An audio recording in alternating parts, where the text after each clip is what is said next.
Bonjour, alors je vais vous faire une petite vidéo assez rapide pour vous montrer le nouveau mineur Dash de chez Bitmain, le Antminer D3. Donc je viens de recevoir ça là, et on va essayer de le brancher. Alors c'est comme si vous avez vu la vidéo sur le mineur Litecoin, c'est pareil, vous avez une alimentation externe, donc de 1200 watts normalement je pense. 133 ampères, 1600 watts. Et donc on va la brancher.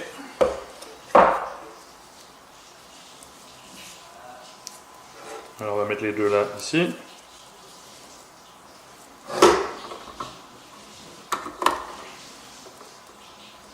Tout ça là.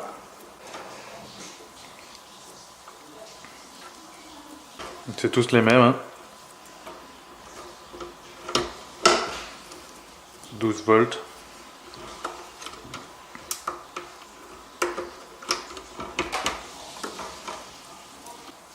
Donc il n'y a pas de rab. C'est l'alimentation faite pour. C'est donc là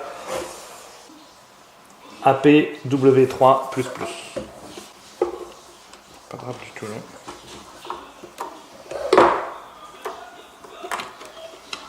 Alors, tout est bien câblé. Ensuite on va mettre du RJ45, le réseau.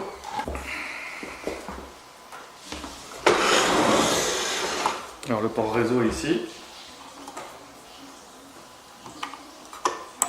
Donc quand je vais le brancher, il va aller récupérer une adresse sur le DHCP, on va regarder ça tout à l'heure. Un bouton ici pour leur demander une IP. Alors j'aime pas trop la longueur des câbles. Pourquoi? Qu'est-ce qui s'est passé? Voilà. Voilà. Donc je vais brancher la lime et ça va démarrer tout de suite. Donc je rappelle, il n'y a pas de câble d'alimentation, vous êtes obligé de l'acheter séparément. Donc c'est un câble d'alimentation normal pour PC, pour alimentation PC.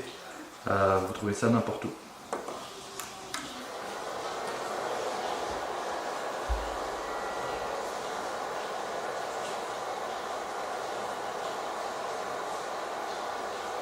Alors ça y est, il est en route, on va aller trouver son adresse. Alors, je vais sur la page.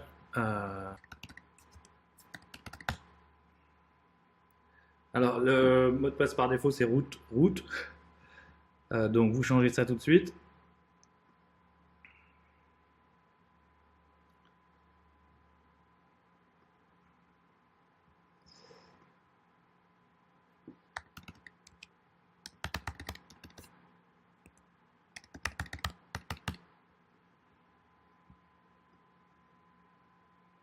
Voilà.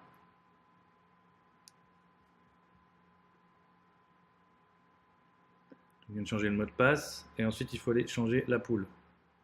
Donc moi je vais aller sur coinmine.pl parce que j'ai vu que c'était une pool qui avait un rating pas super, mais le max pour Dash. Je sais pas pourquoi les pools sont bizarres. Bon bref.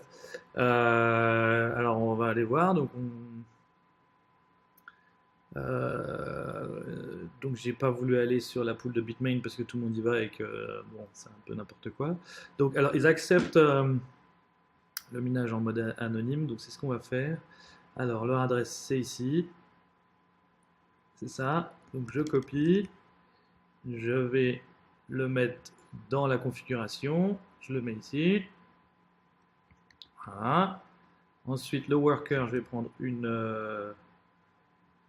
adresse. Alors vous prenez votre adresse Dash, commence par X, ensuite vous mettez un mot de passe, 1, 2, 3, c'est bien. Et voilà, vous sauvez et appliquez. Alors le mineur boot, c'est pour ça qu'il fait plein de bruit. Donc vous pouvez aller après sur le dashboard. Alors vous pouvez aussi vous créer un compte là-bas. Hein. Vous créez un compte ici, login, vous voyez. Mais là, on mine en anonyme. Pourquoi? C'est pour la vidéo. Donc, à mon avis, ça sert à rien. Je vais attendre un peu parce que ça sert à rien là de faire ça pour l'instant.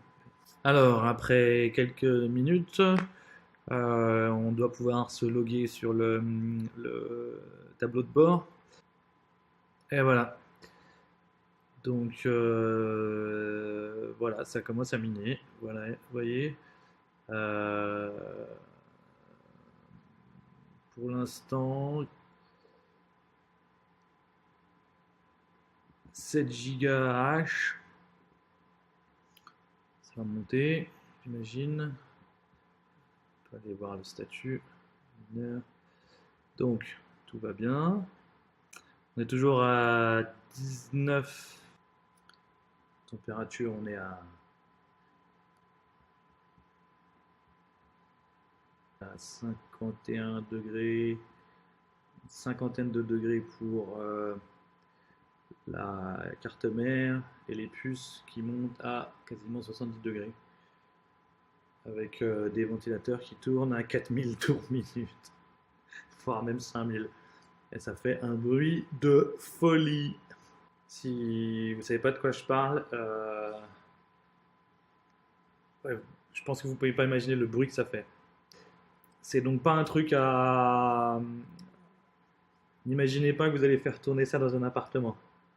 Ou alors, vous avez trouvé un moyen de... J'ai vu des gens qui les mettaient dans des glacières avec des systèmes de tuyauterie, mais je sais pas. Non, franchement, c'est quand même une machine qui est plutôt faite pour aller dans un data center. Alors, est-ce que on se retrouve à... Ça commence à être pas mal. Voilà, j'ai vu 18 là. Et voilà. Allez, et voilà, nickel. Alors, pour ce qui est de la consommation électrique, on voit que je suis en train de tirer environ 1400 watts. Euh, et j'ai à peu près pour 200-250 watts d'équipement de réseau. Donc si vous retirez ça, on tombe à peu près sur les 1200 watts définis dans les spécifications du mineur. Et donc tout va bien. Et donc ça nous permet d'aller calculer la profitabilité du mineur. Donc si on met 1200 watts, qu'on met les 17 gigawatts, 10 gigahash que je suis agréablement surpris de voir dans le statut du mineur. Ça fait déjà un petit bout de temps qu'il tourne et ça reste comme ça, vous voyez. Donc si vous mettez 17, enfin, vous voyez, attendez, parce que je vous perds, parce qu'on voit presque 19, hein, on voit même 19. Je mets 17 parce que je fais une moyenne entre... je fais une moyenne, d'accord. Sachant que, oui, la difficulté va augmenter aussi. C'est ça le... Mais bon, imaginons qu'on... Mettons-le à 17. 1200 watts, c'est ce que j'ai vu qu'on consommait. Et un prix vraiment à la hausse du kilowattheure. Donc j'ai plutôt tendance à tout mettre un peu dans le pire scénario. Mais voilà, vous voyez que ça vous fait 83 US dollars par mois. Alors 83 US dollars par mois, ça fait 70 euros par mois. Et je peux vous dire tout de suite que c'est pas rentable. Euh, à ce prix-là, c'est pas rentable du tout. Alors, c'est simple, c'est soit vous pensez que Dash va augmenter sur l'année, comme la plupart des gens pensent, et parce que là aujourd'hui, je vous montre le prix qu'on a utilisé pour faire le calcul, on a utilisé 700 US dollars. Moi, je trouve ça assez haut parce que je l'ai vu beaucoup plus bas. Ça peut continuer d'augmenter. Si ça augmente, ça permettra de monter un peu la rentabilité. Mais à ce prix-là, je ne sais pas, en fonction de combien vous l'avez payé, ça peut mettre 2 ans. Alors, 2 ans pour rentabiliser un équipement électronique, un ordinateur, j'aurais quand même tendance à dire que c'est pas rentable. Euh, voilà, c'est mon avis. Alors vous allez me dire pourquoi est-ce que je mine si je pense que c'est pas rentable. Je sais pas si je vais continuer. Déjà, voilà. Et puis deuxièmement, c'est quelque chose que j'ai acheté il y a longtemps, à l'époque où c'était très très rentable. Aujourd'hui, je sais pas. Voilà. On verra. Bah voilà, j'espère que ça vous a aidé et que vous avez appris des choses ou que vous avez peut-être des questions à poser. Voilà, eh ben, j'hésiterai pas à vous répondre. Eh ben, bonne journée.